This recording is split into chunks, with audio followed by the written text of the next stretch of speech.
నమస్తే. Welcome to today eighty news. నేను కల్పన. గత కొద్ది రోజులుగా చూసినట్టయితే 'నా అన్వేషణ' అనే ప్రపంచ యాత్రికుడు అని చెప్పేసి ఈయన తిరుగుతూ ఉంటాడు. ఇప్పటివరకైతే ఈయన ఛానల్ నేను సరిగ్గా చూడలేదు గూడా. కానీ గత కొద్ది రోజుల నుండి కాంట్రోవర్సీ అవుతుంది. హిందూ దేవతలను దూషించాడు, తప్పుగా మాట్లాడాడు. అట్లనే శివాజీని గూడా తప్పుగా మాట్లాడాడు అని జెప్పేసి, శివాజీని తప్పుగా మాట్లాడిన మాటలకు ఆయన క్షమాపణ జెప్పిండు. దాన్ని అందరు పక్కన పెట్టేసిండ్రు. కానీ సీతమ్మను, ద్రౌపదిని తప్పుగా మాట్లాడాడు అని చెప్పేసి కొన్ని వీడియోస్ అయితే వైరల్ అవుతున్నాయి. ఇవి నేను చూడడం జరిగింది. అయితే దీని మీద కరాటే కళ్యాణి, రాధా మనోహర్ దాస్, అట్లనే కరుణాకర్ సుగుణ, ఇట్లా కొంతమంది స్పందించడం జరిగింది. ముఖ్యంగా అయితే కరాటే కళ్యాణి ఈయన మీద కేసులు పెట్టడం కూడా జరిగింది. మంచిదే. ఎందుకంటే హిందూ దేవతలు కావచ్చు, లేకపోతే సీతమ్మ కావచ్చు, వీళ్ళను అనడం అది తప్పు. మంచిది. అయితే వీళ్ళందరికీ ఇంతకు ముందు రాధా మనోహర్ దాస్ కావచ్చు, కరాటి కళ్యాణి కావచ్చు, వీళ్ళందరూ ఇతర మతాలను దూషించినప్పుడు, ఇతర మతాలను మేము దూషించొద్దు, ఒకవేళ మా మతాలను ఎవరైనా దూషిస్తే మాకు కోపం వస్తుంది కదా అని వాళ్ళు ఆలోచించలేదా? ఇంతకు ముందు కరాటి కళ్యాణి కావచ్చు, రాధా మనోహర్ దాస్ కావచ్చు, ఇంతకు ముందు ఎందుకు, ఇప్పుడు ప్రెసెంట్ కూడా వాళ్ళ ఛానళ్లలో వీడియోస్ ఉంటాయి. వాళ్ళ ధర్మాన్ని వాళ్ళు ప్రకటించుకోవడం పక్కన పెట్టేస్తే, ఏ రోజు కూడా రాముడు ఇంత మంచివాడు, లేకపోతే రాముడు ఆ పనులు చేసిండు, లేకపోతే లార్డ్ శివ ఈ పనులు చేసిండు, ఇవి ఎప్పుడు కూడా వాళ్ళ ఛానల్లో వాళ్ళ ధర్మం గురించి వాళ్ళు చెప్పుకోలేదు. ఇతర మతస్థులు వాళ్ళ ధర్మం గురించి వాళ్ళు చెప్పుకుంటూ ఉంటే వాళ్ళను వీళ్ళు దూషించడము, లేకపోతే బైబిల్ గ్రంథాన్ని తీసుకొని వచ్చి గలీజ్గా తిట్టడము, ఆ కన్యకి ఎట్లా కుమారుడు పుడతాడు అని మాట్లాడడము, ఇలాంటి ఇంకా వల్గర్ మాటలు వాళ్ళ ఛానల్లో ఉంటాయి, మీరు చూడొచ్చు. అలాంటప్పుడు రాని వీళ్ళకు కోపము ఇప్పుడు వచ్చింది. మంచిదే. మరి మనము ఇంకొకరి మతాలను దూషిస్తున్నాం కదా, మనము ఎందుకు ఇతర మతాలను దూషించాలి? వాళ్ళు ఒకవేళ ఎవరైనా వచ్చి మన మతాలను దూషిస్తే అనే క్వశ్చన్ మార్క్ ఇక్కడ పెడితే, దూషించినప్పుడు కోపం వచ్చింది.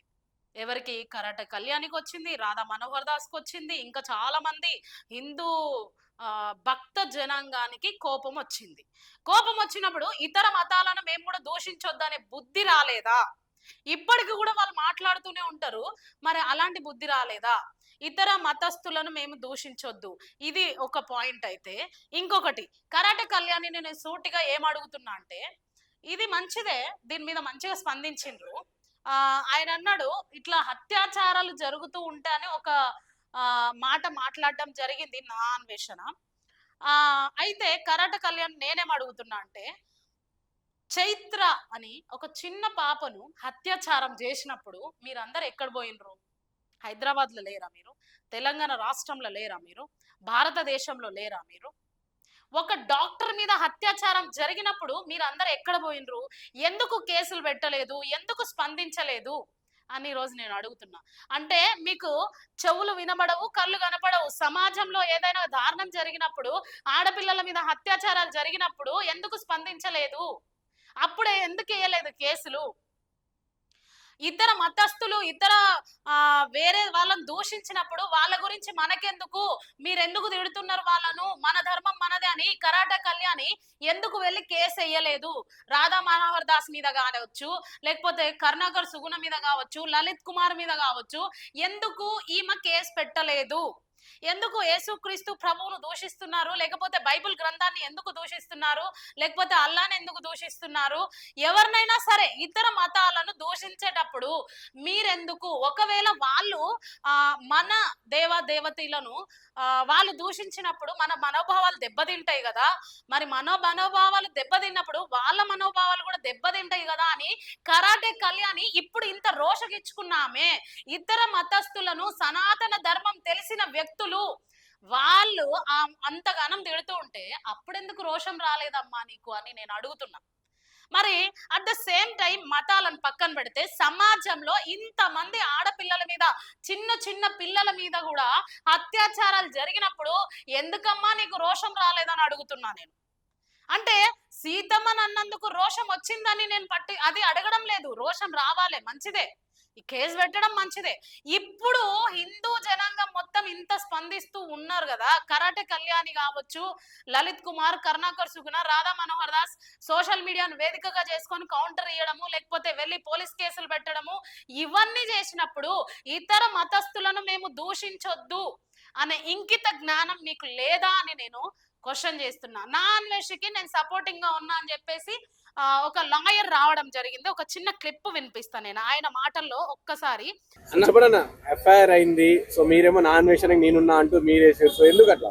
అయితే మొట్టమొదటిగా ఇప్పుడు నాన్ వేషన్కి నేనున్నానని నేను చెప్పట్లేదు. ఇక్కడ నేను ఏమంటున్నానంటే మనం పాయింట్ టు పాయింట్ మాట్లాడదాం. ఇక్కడ ప్రతి విషయాన్ని మనం కులంకషంగా తెలుసుకోవాల్సింది ఏంటంటే, ఈరోజు కరాటే కళ్యాణి గారు వెళ్ళి ఇప్పుడు నాన్ వేషన్ అకౌంట్స్ అన్ని బ్లాక్ చేయండి, తన మీద ఎఫ్ఐఆర్ చేయండి, అతను హిందూ దేవీ దేవతల మీద ఇట్లా అంటే తప్పుగా మాట్లాడిండు, ఇవన్నీ మాట్లాడారు కదా. ఇక్కడ నాన్ వేషన్ ఇప్పుడు ఎక్కడ హిందూ దేవీ దేవతల్ని కించపరిచేటట్టు మాట్లాడిండు. ఫస్ట్ ఆఫ్ ఆల్ అంటే బూత్ వల్గర్ లాంగ్వేజ్ యూజ్ చేసిండా, అన్పార్లమెంటరీ లాంగ్వేజ్ యూజ్ చేసిండా, లేదంటే అసలు ఇతను చేసిన తప్పు ఏంటి? ఇక్కడ కేవలం ఏంటంటే ఇక్కడ సీతాదేవి గారి గురించి, ద్రౌపది గారి గురించి మాట్లాడారు. సో దాని గురించి అక్కడ నేను చూసిన ఆ ఎంటైర్ సినారీలో నాకు ఎక్కడ కూడా అక్కడ వల్గర్ అనిపించలే. మరి ఆ రేప్ అనేది ఏంటి? ఇప్పుడు ఇక్కడ రావణుడు సీత పైన రేప్ అటెంప్ట్ చేయబోయిండు, తర్వాత ద్రౌపదిని ఇలా జరిగించబోయింది. సో అందుకని కురుక్షేత్రం జరిగింది అని ఇలా జరిగింది కదా. వీటి గురించి ఉద్ఘటించిందక తప్ప ఆవిడ అంటే సీతాదేవి గారిని రేప్ అంటే మనం ఆ మాట కూడా వాడకూడదు. ఎందుకంటే వాళ్ళు చరిత్రలో ఉన్నటువంటి గొప్ప వ్యక్తులు కాబట్టి మనం ఈ మాట కూడా వాడకూడదు. సో ఇక్కడ నేను ఏమంటానంటే రేప్ అనే పదానికి ఆయన అర్థం కూడా చెప్పిండు. సో రేప్ ఇక్కడ సీతను వంచినటువంటి రావణుడికి ఈ గతి పట్టింది, ద్రౌపదిని వంచాలనుకున్న వాళ్ళకి కౌరవులకి ఈ దుస్థితి పట్టింది అని చెప్పి రేప్ అనే పదాన్ని ఆయన పర్యాయ పదంగా వాడింది తప్ప ఆమెను రేప్ చేశారని చెప్పేసి అతను ఎక్కడ వాడలేదు, తన వివరణలో ఎక్కడ లేదు. మరి అలాంటప్పుడు చాలా మంది ఉన్నారు. ఇప్పుడు అతను కరుణాకర్ సుగ్నా ఉండు, తర్వాత ఆయన ఉండు కదా, ఆయన పేరు దాస్ గారు, ముసలాయన. మరి ఆయన గారు రకరకాల దేవీ దేవతల మీద ఇక చాలా మంది ఉన్నారు బ్యాచ్, కరాటే కళ్యాణ్ గారు. మరి వీళ్ళైతే బహిరంగంగానే మరి కన్య గర్భం ధరిస్తుందా అని చెప్పేసి మరి వేరే మతాల మీద కూడా అంటే అన్ని మతాలను కూడా వీళ్ళు అగౌరవంగా మాట్లాడడం, చెలవత్తులు సరసోక్తులు వేసుకోవడం ఇవన్నీ చేస్తున్నారు. మరి వీళ్ళ మీద కూడా ఎఫ్ఐఆర్ కావాలి కదా. ఇప్పుడు ఆయన ఉద్ఘటించినప్పుడు ఎఫ్ఐఆర్ అయినప్పుడు మరి వీళ్ళు ఏకంగా అసహ్యంగానే మాట్లాడుతున్నారు కదా. మరి ఆ మాట్లాడినప్పుడు మరి వీళ్ళ మీద కూడా ఎఫ్ఐఆర్ ఎందుకు చేస్తలేదు? ఇక్కడ ఏంటంటే ఇప్పుడు ఆర్టికల్ 14 చట్టం ముందు అందరూ సమానమైనప్పుడు మరి హిందూ దేవీ దేవతల మీద మాట్లాడినప్పుడు ఎఫ్ఐఆర్లు చేయిస్తున్నటువంటి పోలీస్ వ్యవస్థ ఏదైతే ఉందో, ఎవరైతే నడుం కట్టుకుని ఇప్పుడు కరాటే కళ్యాణి గారు లాంటి ఈ దాతృ హృదయం కలిగినటువంటి ఈ సంఘ సంస్కర్తలు ఎవరైతే ఉన్నారో మరి వాళ్ళు కూడా వాళ్ళకి నిజంగానే సెల్ఫ్ రెస్పెక్ట్ ఉంటే, వాళ్ళు నిజంగానే భిన్నత్వంలో ఏకత్వాన్ని పాటిస్తే, వాళ్ళు నిజమైన హిందువులే అయితే మరి వీళ్ళందరూ కరుణాకర్ సుగ్నా మీద, తర్వాత ఈ దాసు ఈ ముసలాయన మీద, తర్వాత మనోహర్ దాస్ ఆయన, ఇంకా తర్వాత ఇంకొక ఆయన ఉండు కరుణాకర్ సుగ్నాతో పాటుగా చాలా మంది ఉన్నారు. మరి వీళ్ళందరి మీద కూడా ఎఫ్ఐఆర్ చేయాలి కదా. సో మరి వాళ్ళు ఇప్పుడు మీ హిందువులకు మాత్రమేనా మనోభావాలని, అన్ని మతాల వాళ్ళకి మనోభావం. ఆయన ఒక లాయర్ అన్నమాట. ఆయన ఏం మాట్లాడుతున్నాడో ఒకసారి విందాం మనం.